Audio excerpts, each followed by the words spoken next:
सदर जलसा मुअज़्ज़िज़ असातिज़ा और मेरे प्यारे साथियों, अस्सलामु अलैकुम। कितनी मोहब्बतों से पहला सबक पढ़ाया, मैं कुछ न जानता था सब कुछ मुझे बताया। पहुँचा दिया फलक पर उस्ताद ने यहाँ से, वाकिफ़ न था ज़रा भी इतने बड़े जहाँ से। अज़ीज़ साथियों, सबसे पहले इस मुबारक और मुक़द्दस दिन के हवाले से मैं अपने तमाम असातिज़ा को सलाम पहुँचाता हूँ और इनकी सतान में कुछ कहने की कोशिश करता हूँ। मौल्लिम नाम है जिसका मुक़द्दस शख्स होता है। मौल्लिम इल्म देता है, मौल्लिम तर्ज देता है। मौल्लिम ही तो है जो बेअदब को प्यार सा कर दे। मौल्लिम बेज़बानों को सुखन का नाखुदा कर दे।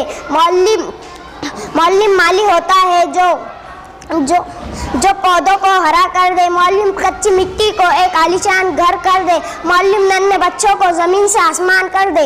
मौल्लिम जो भी करता है ये उसका फ़र्ज़ होता है। इतना कहकर मैं अपनी तकरीर इस शेर पर ख़त्म करता हूँ। मौल्लिम वो नहीं जो बस निसाबों को करे पूरा। मौल्लिम वो नहीं जो बस निसाबों को करे पूरा। मौल्लिम वो है जो बच्चों को जीने का हुनर दे दे। मौल्लिम वो है जो बच्चों को जीने का हुनर दे दे। मौल्लिम वो है जो बच्चों को जीने का हुनर दे दे। बहुत शुक्रिया।